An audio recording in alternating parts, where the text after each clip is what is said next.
redoubla de violence en crachant une pluie acide qui me lacérait le visage et les mains, tandis qu'un vent redoutable s'évertuait à me repousser à grands coups de rafale.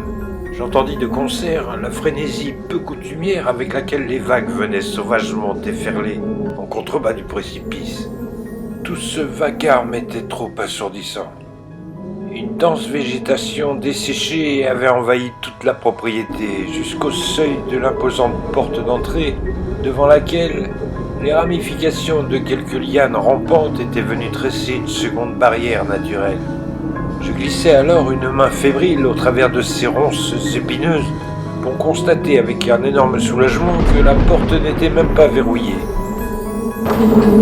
Et c'est une ultime bourrasque accompagnée de sa lugubre complainte lancinante qui me précipita dans les ténèbres de cet antre inconnu. Je refermai aussitôt la lourde porte en chêne derrière moi et subitement, un lugubre silence funeste et angoissant s'imposa royalement. Honnêtement, je n'escomptais pas grand-chose de ce legs familial impromptu, hormis un toit providentiel pour y passer la nuit, car devant l'attrait délabré et peu engageant de son aspect extérieur, je n'en augurais pas moins de son confort intérieur, et m'attendais à n'y trouver que les vestiges méconnaissables d'une lointaine époque révolue, disséminés çà et là parmi les décombres. Toutefois, je fus sidéré de devoir admettre le contraire en éclairant le hall de ma lampe. Certes, une épaisseur considérable de poussière recouvrait absolument tout du sol au plafond, et de larges toiles d'araignée s'étiraient depuis le mobilier jusqu'aux poutres, mais hormis la présence de quelques déplorables graffitis, on aurait juré que ce lieu était resté inviolé depuis la mort de son dernier propriétaire.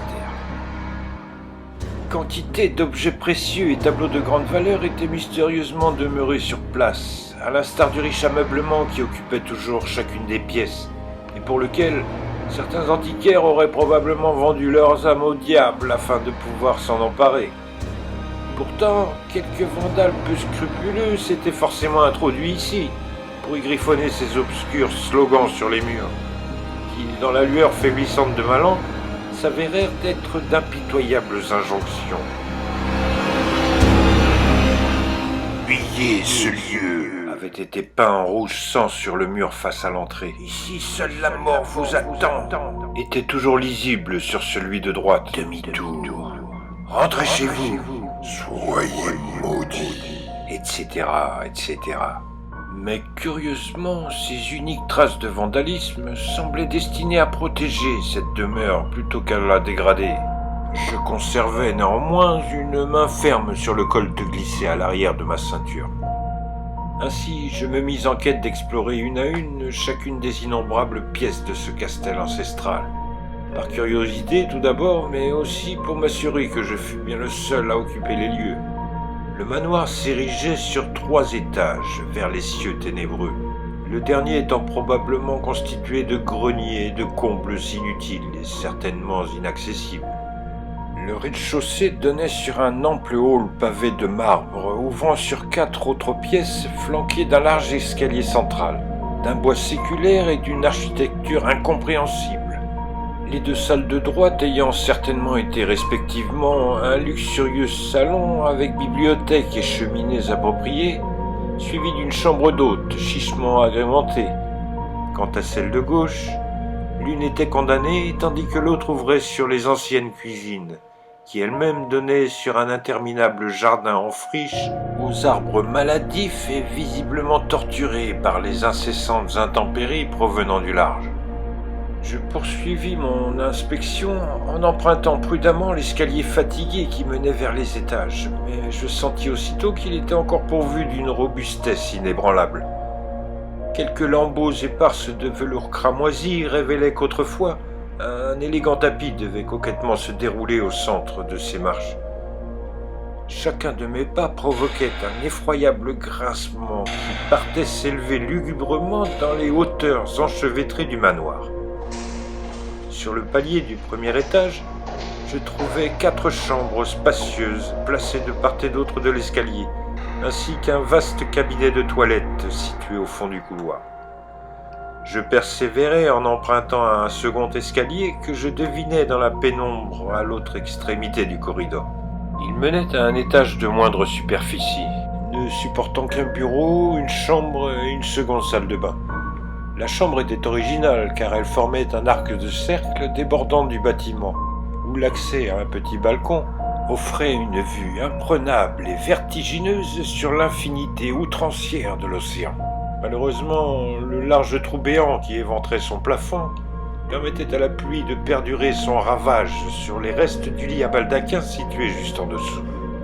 Mais c'est certainement dans le bureau attenant que j'allais faire ma plus grande découverte.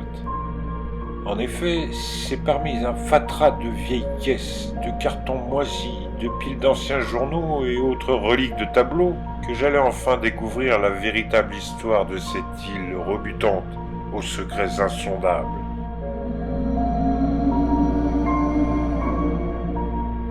Cet aïeul anonyme, dont la biographie tumultueuse et rocambolesque m'apparut graduellement à mesure où j'éventrais les multiples cartons décomposés, avait pris soin de conserver bon nombre d'archives relatant divers faits notoires et incongrus ayant attrait à Darkwater et ses singuliers habitants.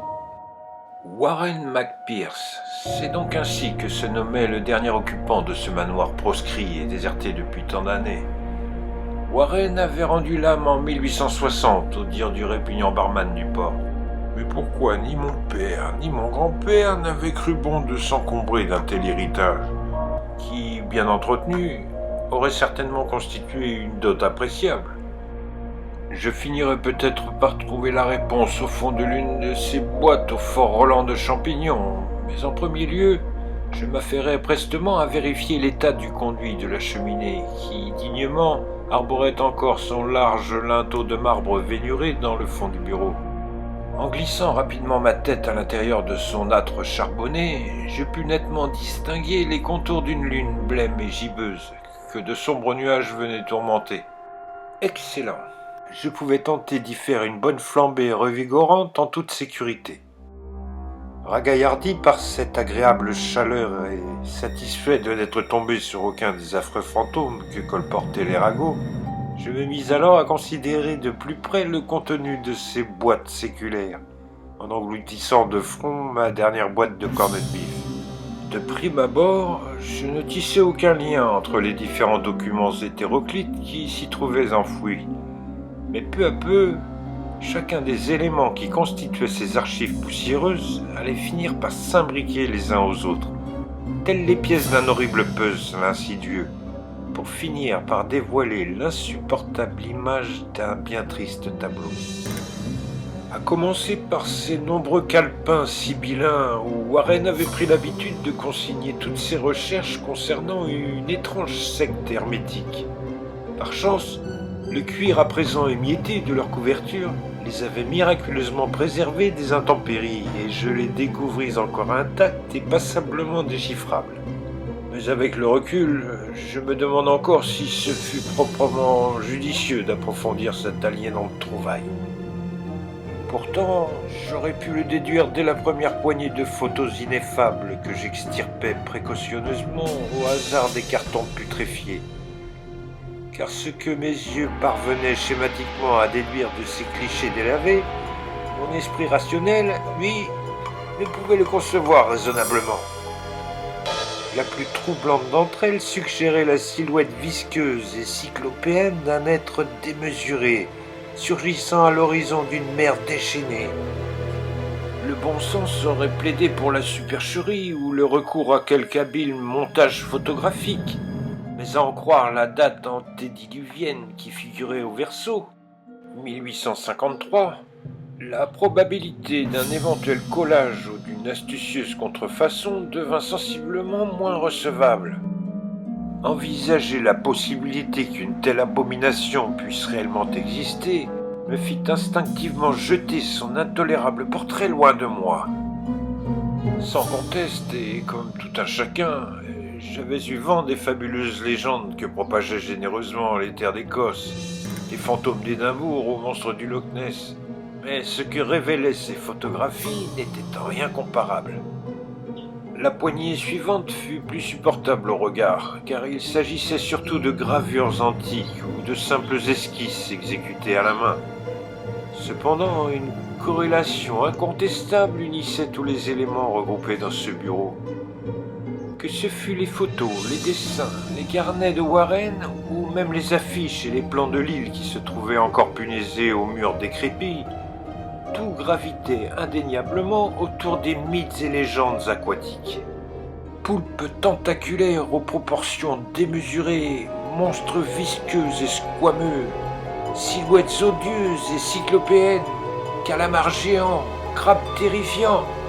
Chacune de ces gravures exacerbait davantage mon aquaphobie, la plupart d'entre elles représentant ces viscosités gigantesques en proie avec un malheureux navire en perdition, ou bien à l'affût près des côtes, terré dans l'obscurité d'une crevasse abyssale insoupçonnée. Mais mon affaiblissement avait dû l'emporter sur ma curiosité, car bien vite, je sombrais sans appréhension dans un profond sommeil cauchemardesque, peuplé de toutes ces réminiscences abjectes qui, d'ailleurs, en profitèrent pour s'animer fiévreusement en une perfide bacchanale de débauche endiablée.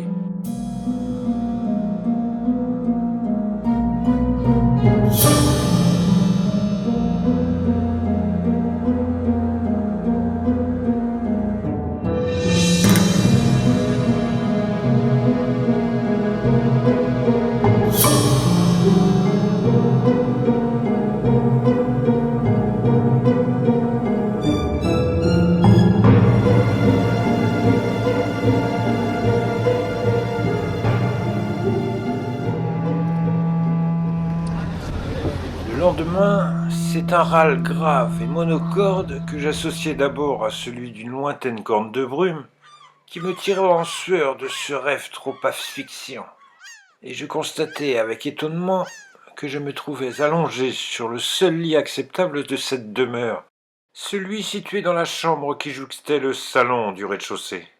Acceptant tout bonnement le fait, je me levai nonchalamment de cette couche miteuse pour m'avancer vers une petite fenêtre au verre dépoli, afin de déterminer la provenance de ce son salvateur.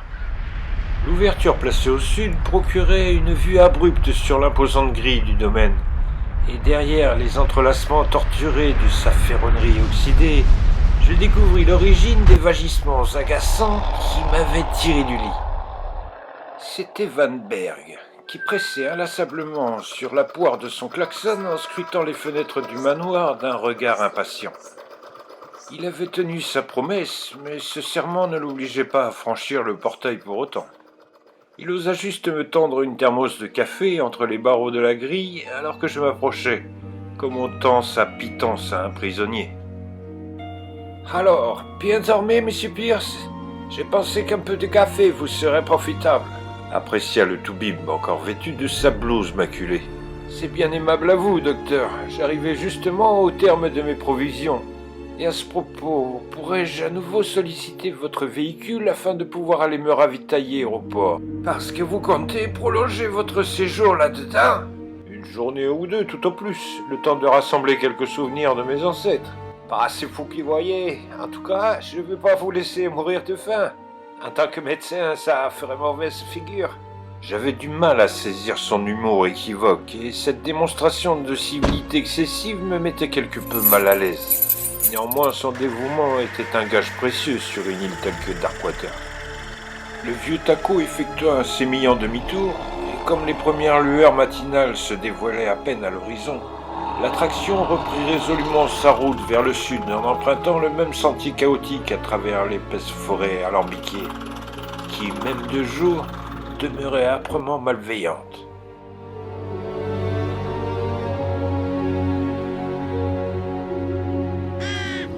Une pensée saugrenue effleura mon esprit alors que nous franchissions ces bois impénétrables. Depuis mon arrivée sur l'île, je n'avais entrevu aucune forme d'un quelconque mammifère terrestre. Pas le moindre chat, domestique ou sauvage, ni de chien errant, fouinant les ordures de sa truffe au détour des ruelles putrides du port. Pas même un rat fugace, qui pourtant devrait pulluler dans un pareil endroit. Quant aux insaisissables occupants de cette sinistre forêt, aucune ombre familière, aucune silhouette furtive et pas même un bruissement de feuillage n'augurait ostensiblement de leur présence.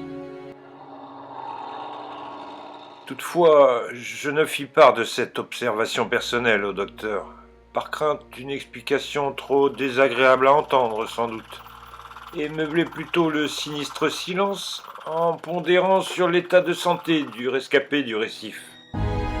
Qu'est-ce que ce pauvre Macfellow avait bien pu voir sur ce brisant qui ait pu le plonger dans une telle confusion mentale? C'est d'ailleurs au cours de cette brève conversation accablante qu'un nom aussi grotesque qu'archaïque est venu brusquement résonner dans l'habitacle suranné de la vieille traction essoufflée. Physiquement, Owen se remet plutôt bien de ses blessures, mais je suis moins optimiste pour sa santé mentale.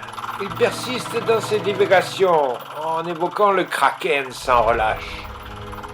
Vous voulez parler de ce monstre légendaire issu du folklore scandinave? Précisément, monsieur. Sauf qu'ici, cette légende aurait tendance à se matérialiser sournoisement. Vous ne croyez tout de même pas en ces sornettes moyenâgeuses?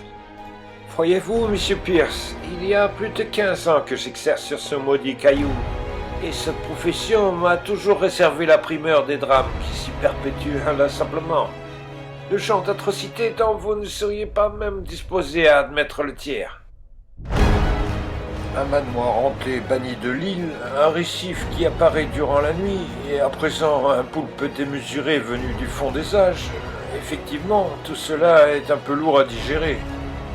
Bien malement pris d'ironiser de la sorte, car lorsque Van Berg stoppa son auto devant un certain appontement croulant du port, et sur lequel s'érigeait le cabanon d'une petite épicerie misérablement fanée, un homme surgissant de nulle part vint brutalement se jeter mains en avant sur le capot déjà cabossé de la vieille traction. « Mais vite, docteur, on a repêché un !»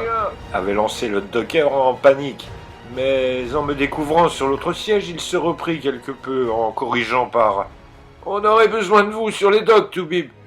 Ne voulant m'imposer davantage et désireux de renouveler à tout prix mon stock de nourriture, je délaissai Van Berg et l'homme à qui je cédais mon siège pour les retrouver quelques instants plus tard sur les docks, parmi les badauds d'un étrange attroupement survolé par une horde de mouettes affamées. Une atroce odeur âcre et suffocante de charogne décomposée anticipait déjà toute l'horreur du tableau vers lequel je m'avançais avec grand déplaisir.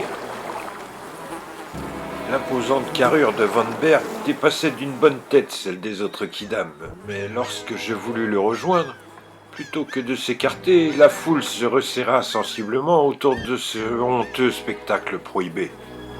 Malgré cette puérile tentative de dissimulation, j'entrevis tout de même l'instigateur de ce regroupement inopiné des dockers. Du moins, ce que je pus en déduire des restes épars et putréfiés qui gisaient hideusement sur l'appontement envasé des docks. Mon entendement avait pris 2 bonnes minutes pour tenter de reconstituer dans un ordre cohérent les différents tronçons de chairs indescriptibles qui jonchaient et avilissaient toute cette partie reculée de l'estacade.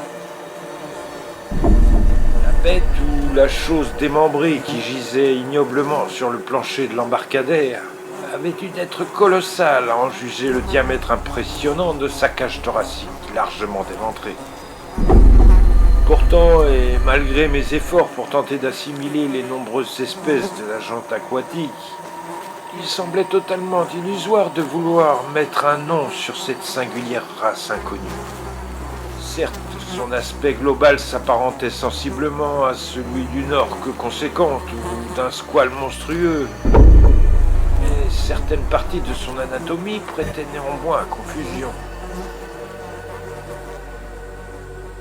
La normale consistance de sa peau, par exemple, le petit morceau de chair avarié que je poussais négligemment du bout de mon pied, n'était pas couvert d'écailles poissonneuses ni des squames d'un quelconque mammifère reptilien. Mais étrangement, elle s'apparentait détestablement à celle distendue d'un être humain qui aurait lentement fermenté après avoir séjourné dans une eau croupissante. L'acquisition de tentacules était tout aussi déconcertante. De prime abord, je m'étais figuré qu'au moment de sa capture par ces audacieux pêcheurs intrépides, L'hideux prédateur avait dû être surpris en pleine dégustation d'un gigantesque calamar, ce qui me réconforta sur l'inexplicable présence des longs tubercules qui pendaient abjectement de sa gueule béante et disloquée. Mais en y regardant de plus près, je fus contraint de raisonner mon cerveau pour lui faire admettre que ces deux espèces sans nulles accointances avaient bel et bien fusionné pour n'en former qu'une. Et de toute évidence, encore bien plus dégénérée que la précédente. Mais là où je crus réellement sentir mon maigre déjeuner rebrousser chemin, c'est quand mon regard s'est posé fortuitement sur l'une des nageoires de l'immonde cétacé, juste avant qu'une poignée de marins n'en recouvre rapidement les restes à l'aide d'une large bâche de toile délavée.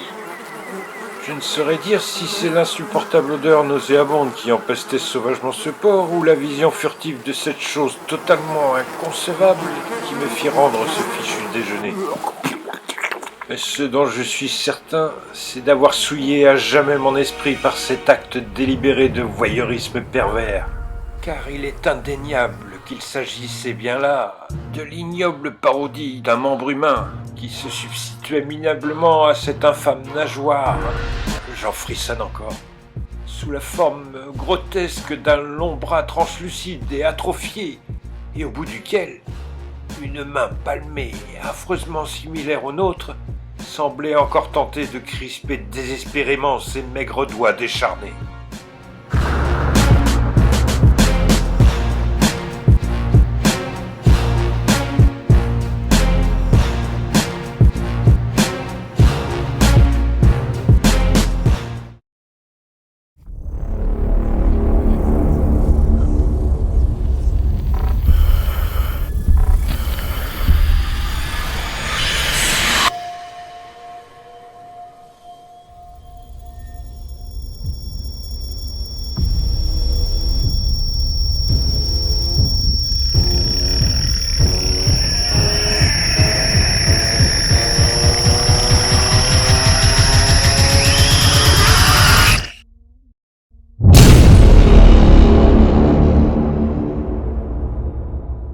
Gardez un peu pour la suite, vint me ricaner Van Berg à l'oreille en me tapant dans le dos. Si vous avez un peu de temps à perdre, j'aimerais vous montrer autre chose au cabinet médical. Je pense avoir un bon remède à vous prescrire pour éradiquer votre incrédulité. Son ironie déplacée virait à présent au sarcasme ajusté. Mon incrédulité, je pense qu'elle vient d'en prendre un sacré coup. Mais qu'est-ce donc exactement sous cette bâche ? Vous comprendrez mieux une fois sur place, à la morgue. La morgue ? Vous conservez les poissons à la morgue ? Mais il n'en dit pas davantage. Je présume qu'il réservait ce privilège pour observer la façon dont mon visage allait bientôt se décomposer une fois de plus. Je l'ai suivi sans mot dire, en cherchant un moyen de chasser de mon esprit ébranlé l'image de ce bras atrophique, de cette excroissance dégénérée qui paraissait douloureusement greffée aux chairs putrides du cétacé, mais en vain. Après avoir traversé une bonne partie des docks et remonté l'étroite ruelle enténébrée qui grimpait péniblement vers son officine, j'emboîtais son pas nonchalant vers ce qu'il surnommait prosaïquement la morgue. En fait, ce que je découvris au bas de ces quelques marches de carrelage souillé d'immondices s'apparentait plus à l'antre abominable du démentiel docteur Frankenstein qu'à celui d'une morgue conventionnelle, pour peu que cette île cruellement dépeuplée en eût véritablement besoin.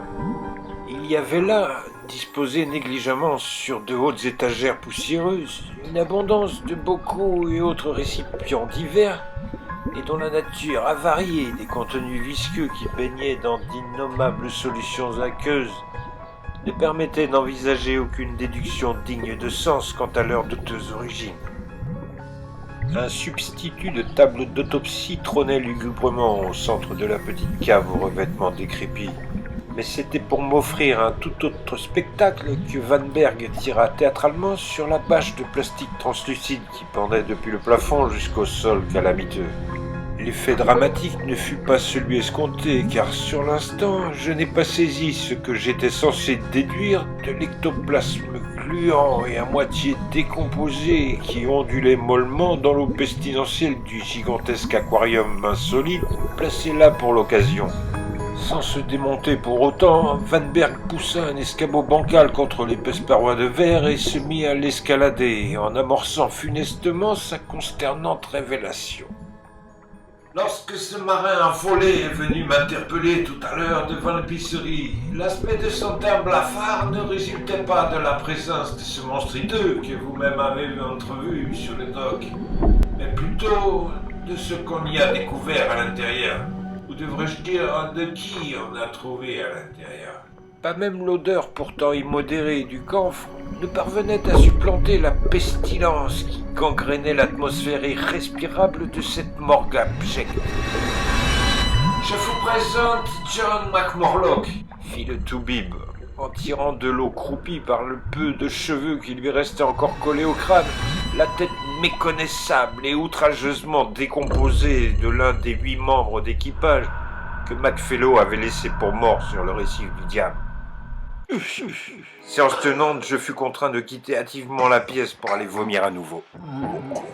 Je m'étais probablement évanoui, à même la répugnante cuvette polluée des inqualifiables WC de Van Berg, car je n'entrevis mon retour au manoir que sous la forme embrumée de lambeaux éparses du trajet.